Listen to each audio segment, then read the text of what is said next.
नमस्कार, आप देख रहे हैं यू न्यूज यूपी और मैं हूं राहुल सिंह। यूपी गुनाह में गुनाह की एक और सच्ची सनसनीखेज खबर लेकर मैं आपके सामने हाजिर हूं। यूपी के मेरठ जिले में 27 मार्च को एक दिल दहला देने वाला हत्याकांड हुआ था, जिसकी चर्चा पूरे मेरठ में हुई थी। दरअसल बीएसएफ का एक जवान जो छुट्टियों पर अपने घर आया हुआ था, 2 अप्रैल को उसे ड्यूटी पर जाना था। इससे पहले वो ड्यूटी पर जाता 27 तारीख की रात को, जब वो घर पर अकेले सो रहा था अपने कमरे में, इस दौरान कोई हत्यारा उसके कमरे में घुसता है और उसके सिर से तमंचा सटाकर गोली मार देता है और उसे मौत के घाट उतार देता है। तब से मेरठ पुलिस इस हत्याकांड की जांच में जुटी हुई थी। शुरुआत में जो जवान के परिजन थे, उनको शक था कि गांव में एक युवक से, एक परिवार से जो है जवान की रंजिश थी, पुराना झगड़ा चल रहा था। लिहाजा परिजनों ने और गांव के सभी लोगों ने उसी परिवार पर, उसी शख्स पर जिसका नाम महेश था, उस पर ही हत्या का आरोप लगाया। पुलिस ने परिजनों के आरोपों के आधार पर 3 लोगों को हिरासत में लिया, उनसे पूछताछ की, लेकिन पुलिस के हत्थे कुछ नहीं लगा। इसके बाद पुलिस ने अपने जांच के दायरे को दूसरे एंगल की तरफ मोड़ा और अन्य एंगलों को भी ध्यान में रखकर जांच पड़ताल शुरू की। इस दौरान आखिरकार 5 दिन की कड़ी मशक्कत के बाद पुलिस को एक सनसनीखेज खुलासे के पास पुलिस पहुंची। पुलिस को पता चला कि इस हत्याकांड में जो रंजिश का मामला नहीं है, दरअसल इस हत्याकांड में रिश्तों का मामला है, भरोसे का मामला है। इस हत्याकांड की वारदात को किसी और ने नहीं, बल्कि बीएसएफ जवान की पत्नी ने अवैध संबंधों के चलते अंजाम दिलाया था। कहते हैं कि पत्नी ने, पुलिस ने अपने जांच में खुलासा किया कि पत्नी ने अपने पति की हत्या कराने के लिए 6 लाख रुपए की सुपारी दी। और इन पैसों का इंतजाम पत्नी ने कहां से किया? इन पैसों का इंतजाम पत्नी ने बीएसएफ जवान की कमाई से लिए गए गहनों को बेचकर किया। इसने अपने प्रेमी को 6 लाख रुपए दिए और प्रेमी से कहा कि मेरे पति का काम तमाम कर दो।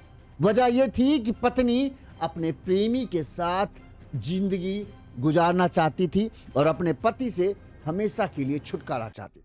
पति उसके प्रेम प्रसंगों का, प्रेम संबंधों का विरोध कर रहा था। इसी वजह से पत्नी ने प्रेमी के साथ मिलकर जो है इस पूरे हत्याकांड की साजिश को रचा।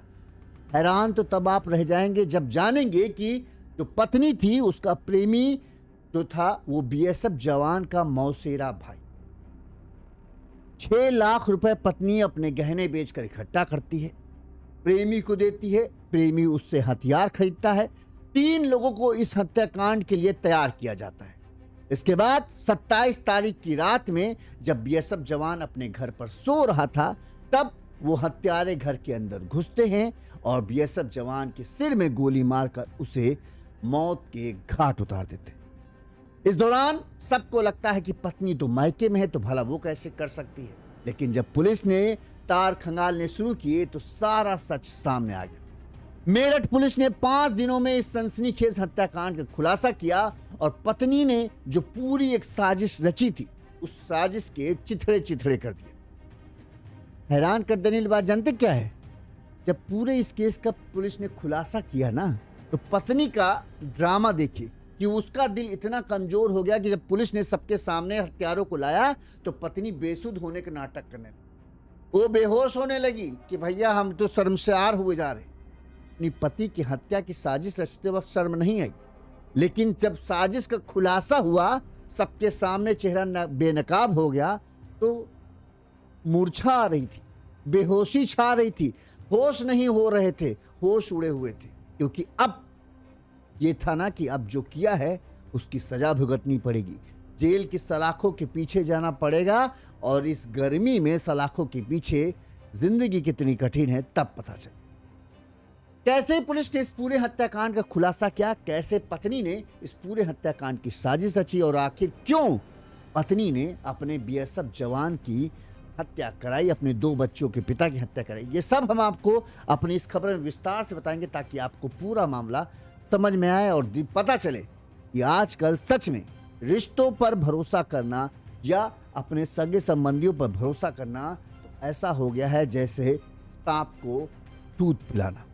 क्योंकि कब कौन धोखा दे जाए कहा नहीं जा सकता। देखिए ना, अच्छा खासा परिवार, ये सब जवान, पति हो, 2 बच्चे, बड़े बड़े बच्चे, छोटे बच्चे नहीं, शादी के 14 साल हो गए, तब पत्नी को इश्क का भूत सवार हुआ और उसने अपने पति को मौत के घाट उतारवा दिया। ये भी नहीं सोचा कि ये 2 बच्चे जो हैं ये उसी पिता के बच्चे हैं जिनकी हत्या करा रहे। लेकिन कहते हैं ना, जब इश्क दिमाग पर छाता है तो सब मिट जाता है। यही इस महिला का हाल हुआ। अवैध संबंधों के चक्कर में अपनी गृहस्थी, अपना जीवन और अपने बच्चों का जीवन सब कुछ बर्बाद करके रख दिया। चलिए अब हम आपको पूरी घटना बताते हैं ताकि आपको पूरा मामला समझ आए। उससे पहले एक छोटी सी अपील, अगर आपको हमारी खबर अच्छी लगती है, आपको लगता है हम सही तरीके से खबरें दिखाते हैं, तो आप हमें आर्थिक तौर पर सहयोग दे सकते हैं। हमारा फोन पे नंबर स्क्रीन पर फ्लैश हो रहा है। इस नंबर पर आप अपने सामर्थ्य, अपनी क्षमता अनुसार, अपनी इच्छा अनुसार हमें मदद कर सकते हैं। इससे हमें चैनल को आगे बढ़ाने में मदद मिलेगी। इसी तरह से जिस तरह से हमारे इन दर्शकों ने सहयोग दिया, आप भी हमें सहयोग कर सकते हैं। हमारा फोन पे नंबर स्क्रीन पर फ्लैश हो रहा है। चलिए अब हम आते हैं पूरी खबर की तरफ। पूरा माजरा आपको सिलसिलेवार तरीके से बताते हैं, हर घटनाक्रम पूरा, ताकि आपको सब कुछ समझ में आए, कहीं से कोई कड़ी छूटे ना। यह घटना है यूपी के मेरठ जिले के इचौली थाना क्षेत्र की। यहां पर एक गांव आता है धनपुर गांव। इस धनपुर गांव में रहते हैं गरीब दास। गरीब दास के 3 बेटे हैं। सबसे बड़ा बेटा नैन सिंह, फिर प्रदीप और इसके बाद एक तीसरा बेटा है। नैन सिंह जो है सीमा सुरक्षा बल में है, यानी बीएसएफ में था। प्रदीप भी बीएसएफ में है और तीसरा जो बेटा है वो प्राइवेट नौकरी करता है। ठीक, अभी वो अविवाहित है। तो मेनली इन 2 बेटों पर आते हैं। नैन सिंह जो है बीएसएफ में कांस्टेबल पद पर तैनात था। उसकी पोस्टिंग हाल फिलहाल में पश्चिम बंगाल में चल रही थी। 6 मार्च को जो नैन सिंह था वो छुट्टी पर अपने घर आया था और 2 अप्रैल को उसे ड्यूटी पर वापस जाना था। नैन सिंह जो है सन 2012 में बीएसएफ में सिपाही भर्ती हुआ था। 2014 में फाजलपुर के रहने वाली कोमल से उसकी शादी हुई थी। शादी के करीब, अब समझ लो 2014 26 चल रहा है, करीब 12 से 13 साल हो चुके हैं आराम से। दोनों के 2 बच्चे हैं। एक 12 साल की बिटिया है यशिका, जो 9वीं कक्षा में पढ़ती है। वहीं 7 साल का एक बेटा है, उम्र 1-2 साल आगे पीछे कर लीजिए, 7 साल का बेटा है जो दूसरी कक्षा में पढ़ता है। उसका भी नाम शायद यश है। ठीक है, ये 2 बच्चे थे। भरा पूरा परिवार, 4 लोगों का परिवार।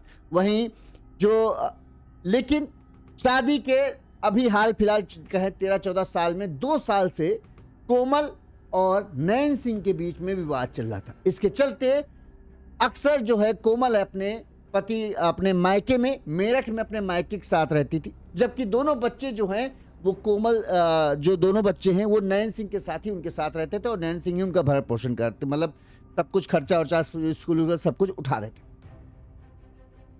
नैन सिंह की पत्नी कोमल अपने 2 बच्चे, जिसका हमने बताया नाम, एक बच्चे के नाम है यशिका, उर्फ उसे बोलते हैं रिमी, और छोटा बेटा 7 साल का आयुष के साथ टीपी नगर थाना क्षेत्र के फाजलपुर स्थित अपने मायके में अभी हाल फिलहाल में थी।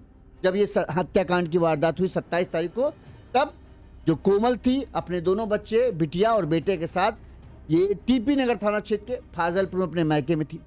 27 मार्च को नैन सिंह की मां जो थी वो विमला अपनी बेटी अंजू के घर मेरठ में गई थी। ठीक है, घर पर मां नहीं थी। पिता जो है वो किसी काम से अपने किसी किसान साथी के घर गए हुए थे, वो भी घर पर नहीं मौजूद थे।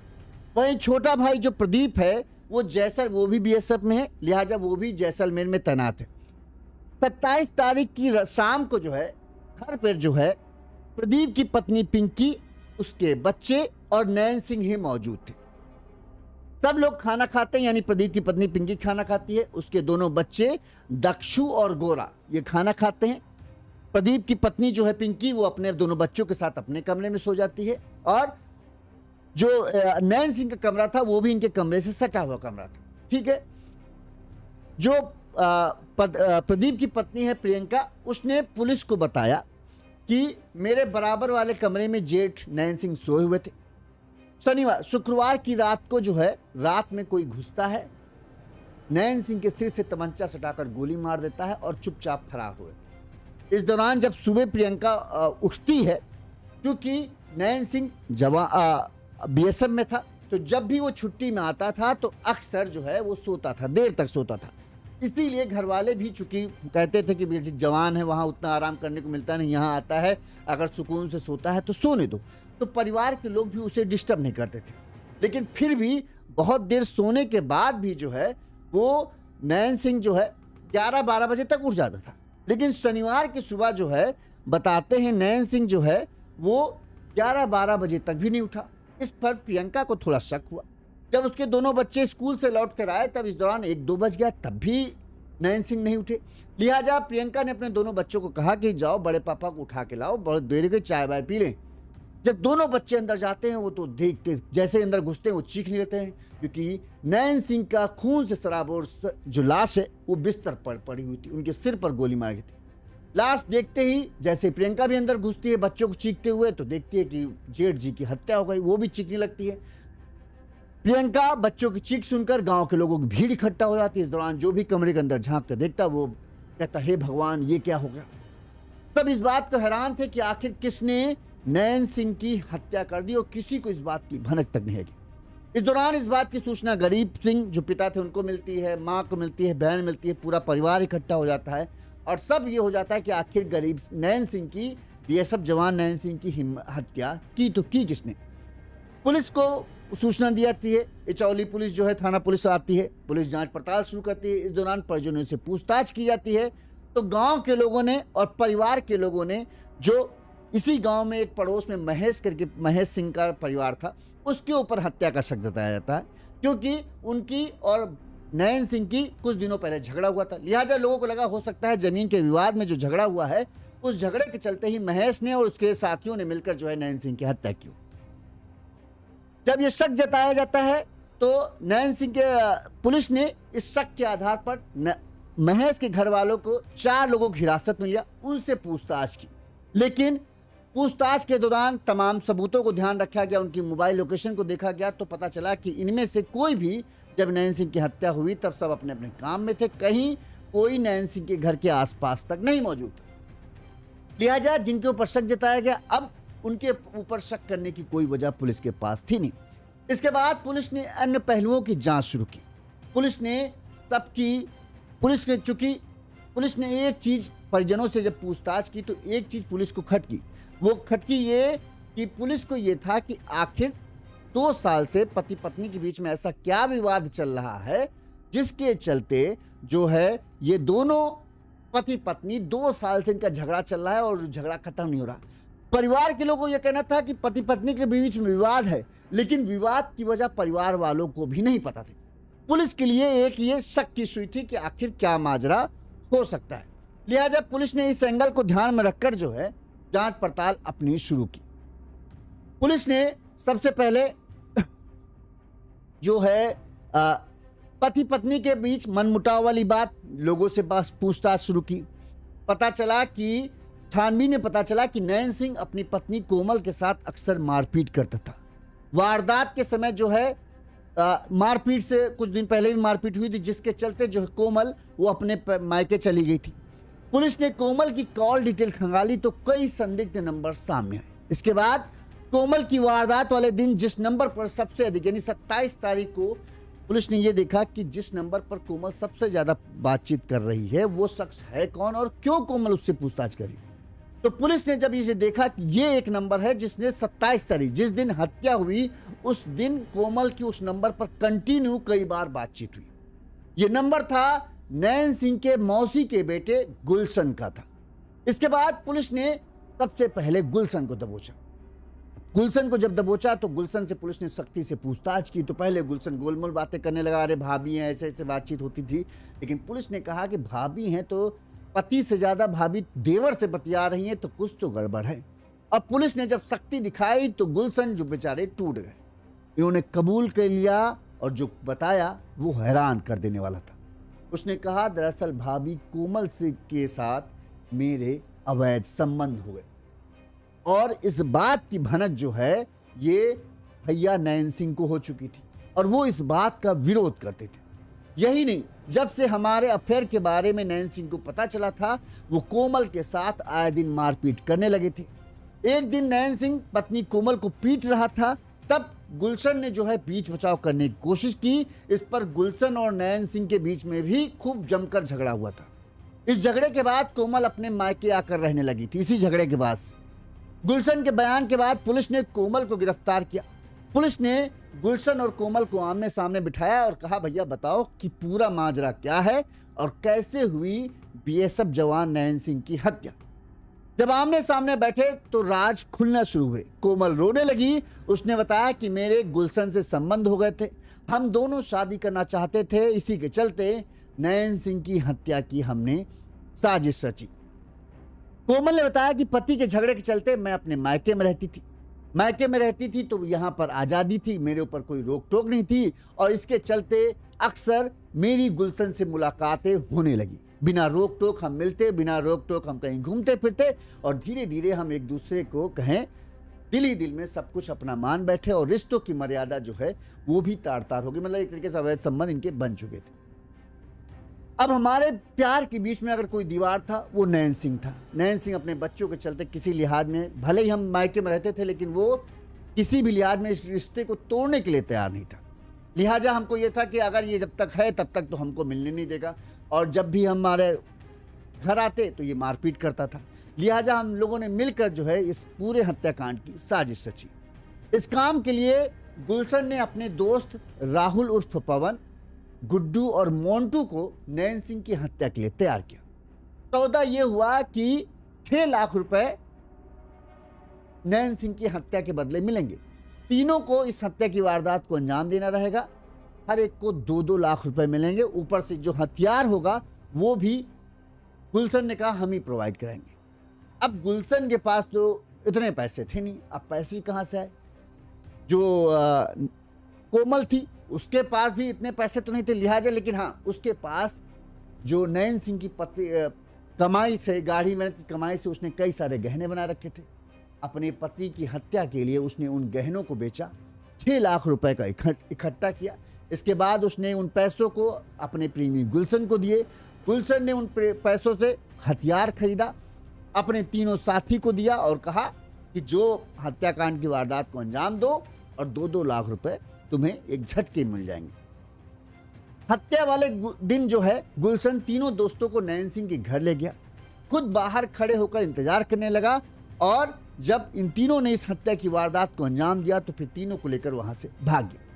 पुलिस जांच में पता चला कि नयन सिंह की हत्या 27 मार्च की रात करीब 1:30 बजे हुई थी। घर वाले 28 मार्च की शाम करीब 4 बजे तक हत्या के बारे में नहीं पता चला, क्योंकि जब भी नयन सिंह घर आता था देर तक सोता था, जैसा कि हमने बताया परिजन में कहते थे सोने दो, और इसी चक्कर में उसे कभी कोई उठाता भी नहीं था। जब वो खुद अपने मन से उठता था तो उठते थे। इसी चक्कर में जो है प्रदीप की पत्नी ने जेठ को उठाया नहीं और जब उठाया जाके तब उन्हें ये पता चला कि रात में ही जो है नयन सिंह की हत्या कर दी गई। पुलिस को एक सीसीटीवी कैमरा भी मिला जिसमें जो हत्यारे हैं वो 27 मार्च की रात 1:30 बजे नयन सिंह के घर में दाखिल होते हुए देखते हैं। करीब 1:50 पर हत्या के बाद घर से सभी भागते हुए भी दिख जाते हैं। 28 मार्च की शाम तक जब नयन सिंह नहीं उठा तो उसकी भाभी जगाने पहुंची। जैसे उन्होंने दरवाजा खोला तो नयन सिंह का शव बिस्तर पर पड़ा हुआ था। इस पूरे हत्याकांड के सूत्रधार गुलशन यानी जो नयन सिंह का मौसेरा भाई था वो और पत्नी कोमल थी। कोमल पहले से अपने मायके रह रही थी ताकि उस पर कोई शक न करे। हत्या वाली रात गुलशन अपने दोस्त राहुल उर्फ पवन, गुड्डू और मोंटू को लेकर नयन सिंह के घर पहुंचा। यहाँ पर तीनों को उसने कहा ये घर है, यहाँ नयन सिंह होगा, इस कमरे में जाके वारदात को अंजाम पूरा देना है। सबसे पहले बताते हैं गुड्डू जो था वो अंदर पहुंचा, लेकिन वो अंदर कमरे में दाखिल हुआ लेकिन उसकी मारने की हिम्मत नहीं हुई तो वो वापस लौट आया। इसके बाद जो था दूसरा साथी राहुल वो तमंचा लेकर अंदर गया। यहाँ पर उसने नयन सिंह के सिर, जब नयन सिंह गहरी नींद में सो रहा था, उसके सिर से तमंचा सटाता है और गोली मार देता है। गोली की आवाज होती है लेकिन लोग 1:30-2 बजे के आसपास गहरी नींद में थे, क्योंकि हल्का मौसम ठंडा भी है, लोग तो रजाई वजाई भी ओढ़ लेते, लिहाजा किसी को आवाज गोली चलने की सुनाई नहीं दी और इसके बाद ये तीनों वहां से फरार हो जाते हैं। पुलिस ने इस पूरे मामले में क्या कहा वो भी अब आपको सुना देते हैं, सुनिए। थाना क्षेत्र का मामला है, कितने लोग इसमें गिरफ्तार है, क्या कुछ बरामद किया गया? देखिए, थाना इंचौली में 28 तारीख को दोपहर 3:55 पर डायल 112 पे सूचना प्राप्त हुई थी कि ग्राम धनपुर के रहने वाले नयन सिंह जी जो बीएसएफ में कार्यरत जवान हैं और छुट्टी पर घर आए हुए थे, उनका गोली लगा हुआ शव बरामद हुआ है। उनके परिजनों द्वारा ये सूचना दी गई थी। इस सूचना पर तत्काल जो थाना प्रभारी इंचौली के रूप में कार्यरत बजरंग प्रसाद जी IPS हैं, सीओ सदर देहात, और मैं और फॉरेंसिक टीम मौके पर पहुंचे थे। वहां पर जाने पर यह पता चला कि पिछली रात यानी 27-28 की रात्रि लगभग 1:40 पर कुछ आवाज पड़ोसियों को सुनाई पड़ी थी, परंतु चूंकि ये अकेले रहते थे इसलिए इन पर किसी का ध्यान इनके रिश्तेदारों का या पड़ोसियों का नहीं गया, और अगले दिन ही यह पता चल पाया कि घर में एक बॉडी है। इस पर तत्काल कई टीमों का गठन किया गया था, क्योंकि ये BSF के सर्विंग जवान थे। इनके परिजनों द्वारा गांव के ही कुछ अन्य लोगों को रंजिशन नामजद कराया गया था, 4 लोगों को। उसमें पुलिस पर बड़ा दबाव था कि उन पर कार्रवाई की जाए, लेकिन इसमें फॉरेंसिक्स का यूज करते हुए कि गोली किधर से किधर ट्रैवल की है, इसमें बजरंग प्रसाद जी ने बड़ा अच्छा कार्य किया है। उसके आधार पर, टेक्निकल सर्विलांस के आधार पर एक CCTV हमें प्राप्त हुआ जिसमें घर से रोशनी बाहर आती दिखाई पड़ी, जिससे पता चला कि उस समय दरवाजा खोला गया था। और अन्य जानकारियां जब की गई टेक्निकल और ह्यूमन सर्विलांस से, तब ये पता चला कि मृतक नयन सिंह के जो मौसेरे भाई हैं गुलशन, उनका और नयन सिंह जी की पत्नी का, जो काफी समय से उनसे अलग रह रही थी, उनके बीच में संबंधों की बात आई थी, जिसको लेकर मृतक नयन सिंह जी द्वारा गुलशन से गाली गलौज किया गया था। इसी कारण ये हत्या की साजिश रची गई, जिसमें कोमल द्वारा अपनी ज्वेलरी को भी गिरवी रखा गया, और उस पैसे को देकर गुलशन ने अपने कुछ दोस्तों को बुलाया और नयन सिंह जी की गोली मारकर हत्या कर दी। इसमें 5 लोगों को, जिसमें मृतक नयन सिंह जी की पत्नी, उनके मौसेरे भाई गुलशन और 3 अन्य लोग हैं, गिरफ्तार किया गया है। और जो घटना में प्रयुक्त तमंचा और जो खोखा कारतूस है वो भी बरामद किया गया। मृतक की पत्नी को भी गिरफ्तार किया गया है, कोमल को, इसका क्या अपना किरदार रहा इस हत्याकांड? जी, अभी तक जो पुलिस जांच में सामने आया है कि मृतक की पत्नी ने अपने जेवर गिरवी रखकर पैसे दिए थे, जिसे कि गुलशन, जो कि मृतक के मौसेरे भाई हैं, उन्होंने अपने दोस्तों को दिया था और इस घटना में सम्मिलित किया था। क्या सर मृतक जो था वो कोमल के अवैध संबंधों का विरोध करता था, और गुलशन के और कोमल के कब से संबंध है? जी, इस पर हम कोई जानकारी हमारे पास नहीं है, लेकिन ये बात सामने आई है कि ये जब से वो अलग रह रहे थे तब से इस प्रकार के संबंधों की बात सामने आई है। और जैसा कि प्रेस नोट में भी लिखा और मैंने भी आपको बताया है कि इसी कारण मृतक और उसके मौसेरे भाई के बीच में गाली गलौज हुई। सर, कोमल ने अपनी ज्वेलरी बेची थी, सुपारी की रकम ली थी, वो कितनी तय की गई थी? 3 शूटर है सर। शूटर नहीं है ये, इनके दोस्त हैं, और ये घटना में प्रयुक्त तमंचा इत्यादि खरीदने के लिए रकम दी गई। पुलिस ने जब इस हत्याकांड का खुलासा किया ना, तब आप वीडियो देखेंगे तो देखिए उसमें दिख रहा होगा कि जो पत्नी कोमल है वो बेसुध होकर गिर जाती। सभी 5 आरोपियों को मीडिया के सामने लाया गया था। सभी के चेहरे ढके हुए थे। पत्नी की हत्या करवाने वाली कोमल भी मौजूद थी। SSP वारदात का खुलासा कर ही रहे थे कि अचानक कोमल जो है वो बेहोश होकर जमीन पर गिर गई। वहां मौजूद पुलिसकर्मियों ने बड़ी मुश्किल से कोमल को संभाला। उसे प्रेस कॉन्फ्रेंस हॉल से बाहर लाकर कुर्सी में बिठाया गया। इस दौरान उसकी हालत ऐसी थी कि जैसे लग रहा था कि उसे बहुत अफसोस, लेकिन लोग पीठ पीछे यही कह रहे थे। आज इसको झटका लग रहा है, आज इसको लग रहा है कि हाँ हमसे क्या हो गया, लेकिन जब इसने अपने पति की हत्या की थी तब इसको एहसास नहीं हुआ। जब इसने अपने पति की हत्या की साजिश रची तब इसको नहीं हुआ कि ये कितना बड़ा महापाप है। 2 बच्चों के पिता की हत्या की योजना बना डाली तब एहसास नहीं हुआ। लेकिन अब जब खुलासा हो गया, अब जब चेहरे पर से जो शराफत का नकाब ओढ़े हुए थी वो उतर गया, तब इनको पछतावा हो रहा है कि मेरे बारे में लोग क्या सोचेंगे, क्या कहेंगे। मेरे बच्चों को पता चलेगा तो वो मेरे बारे में क्या अपनी राय बनाए। किसी और के लिए पिता की हत्या कर दी। जिस टीम ने इस पूरे हत्याकांड का खुलासा किया है उस टीम को इनाम के तौर पर 25,000 रुपए दिए गए हैं।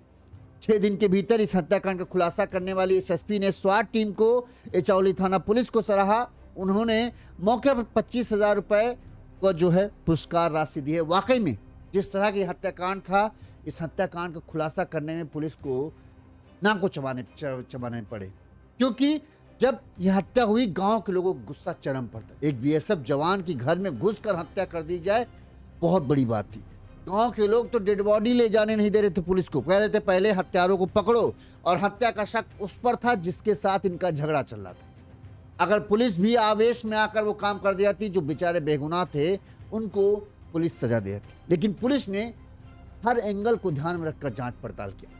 पहले परिजनों को शांत करने के लिए जिन पर परिजनों ने शक जताया उन्हें हिरासत में लिया, उनसे पूछताछ की, उनकी मोबाइल लोकेशन देखी, हर तरह के साक्ष्य इकट्ठा किए ताकि ये पता चले कि हाँ ये घटना के वक्त वहां थे या नहीं थे। 4 लोगों को हिरासत में लिया गया था। चारों के खिलाफ पुलिस को कोई ठोस सबूत नहीं मिले, जिस पर पुलिस ने अन्य एंगलों को ध्यान में रखकर जांच पड़ताल की। और जब पुलिस ने यह देखा कि इस चीज पर गौर किया कि घर का हर शख्स इस बात पर तो गौर कर रहा है कि पति पत्नी के बीच में सब कुछ ठीक नहीं था। 2 साल से, पिता ने बताया कि 2 साल से पत्नी जो है वो अक्सर अपने मायके में रहती है और पति पत्नी के बीच में झगड़ा होता है, लेकिन झगड़े की असल वजह किसी को नहीं पता थी। क्या वजह थी जिसकी वजह से पति पत्नी में इतना विवाद हो रहा था कि पत्नी अक्सर बीएसएफ जवान कभी कभी छुट्टी पे आता है, उसके बावजूद जो है पत्नी मायके में रहती थी, ना कि पति के साथ। पुलिस ने इस चीज पर गौर किया तो सबसे पहले पत्नी कोमल के मोबाइल को पुलिस ने सर्विलांस पे लगाया। उसके मोबाइल की सीडीआर यानी कॉल डिटेल रिकॉर्ड निकलवाए कि कब कब किससे किससे जो है कोमल बात करती थी। इस दौरान पुलिस को एक नंबर मिला जिस पर पुलिस ने यह नोटिस किया कि कोमल बहुत ज्यादा बातचीत करती है। पुलिस को लगा आखिर एक पत्नी अपने पति से ज्यादा इस नंबर पर क्यों बात करती है, और ये नंबर कोई उसके घरवाले का नहीं भी है। पुलिस ने जब जांच की तो पता चला ये नंबर तो नैन सिंह के मौसी के बेटे का यानी मौसेरा भाई था। गुलशन उसका नाम था। अब ये सगे संबंधी में आता है कि दूर दराज में ये पता नहीं, लेकिन हाँ ये था कि करीबी था। मौसी का बेटा था गुलशन, उससे बातचीत होती। इसके बाद पुलिस ने सबसे पहले गुलशन को ही दबोचा।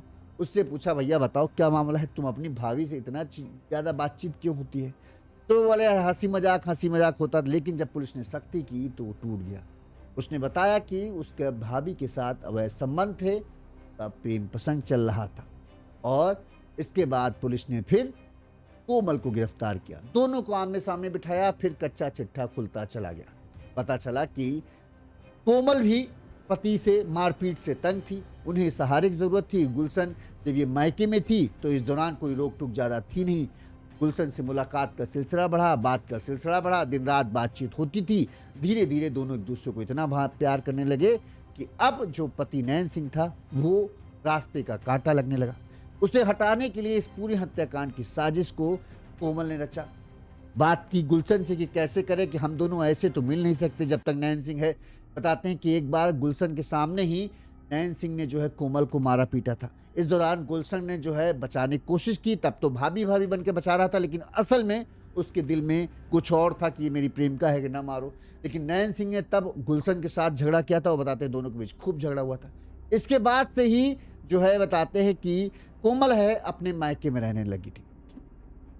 मायके में रहते हुए गुलशन के साथ खूब बातचीत हुई। फिर वही प्लान ये बना कि आखिर क्या किया जाए। जब तक नैन सिंह है तब तक तो कभी उनका मिलन संभव नहीं, लिहाजा नैन सिंह को रास्ते से हटाना ही पड़ेगा। तब से वहां कहानी चली। ये हुआ कि किसी को इस पूरे हत्या, हम लोग अगर करेंगे तो सबसे पहले फंस सकते हैं, लिहाजा किसी को इस पूरे हत्याकांड की साजिश का जिम्मा देना पड़ेगा कि वो इस हत्याकांड को अंजाम दे ताकि हम लोग को ऊपर कोई छीटा ना आए। इसके लिए पैसे की जरूरत थी। पैसा कहाँ से आया? पैसा आया कोमल ने अपने गहने बेचे, वो गहने जो उसे ससुराल से मिले थे, नैन सिंह के घरवाले की तरफ से मिले थे, नैन सिंह की कमाई से उसने खरीदे थे। पति की कमाई का पैसा पति की हत्या पर कोमल ने खर्च किया। पूरी साजिश बनी। गुलशन ने 3 दोस्तों को अपने खोजा। इन 3 दोस्तों ने 6 लाख रुपए में नैन सिंह की हत्या का सुपारी ली। 6 लाख रुपए का इंतजाम कोमल ने किया, गुलशन को दिया। गुलशन ने इन सबको कहा कि हथियार पहले दिया, और यह हुआ कि जैसे ही तुम हत्या कर दोगे वैसे ही तुम्हें 2-2 लाख रुपए देंगे। गुलशन इन तीनों को लेकर नैन सिंह के घर पहुंचा, सब कुछ बताया और उसके बाद वो वहां से चला गया। सबसे पहला हत्यारा गुड्डू जो था वो हत्या करने पहुंचता है, लेकिन उसकी हिम्मत नहीं पड़ती और वो वहां से बिना फायर के वापस लौट आता है। इसके बाद दूसरा जो हत्यारा है, राहुल शायद उसका नाम था, वो अंदर पहुंचता है और वो सीधे नैन सिंह जब सो रहा होता है, क्योंकि 1:30-2 बजे थे, उसके सिर से तमंचा सटाता है और गोली मारता है। एक ही गोली में नैन सिंह का भेजा उड़ जाता है और उसके बचने की संभावना एकदम 0 थी। हत्या के बाद वो फरार हो जाते हैं। इन्हें लगा कि इनका पाप हमेशा के लिए छुप गया, किसी को पता नहीं चलेगा, सबको शक जाएगा कि नैन सिंह के साथ, जिसके साथ 3-4 दिन पहले लड़ाई हुई थी, उसी ने हत्या की वारदात की, और सबने उसी चीज पर शक भी किया।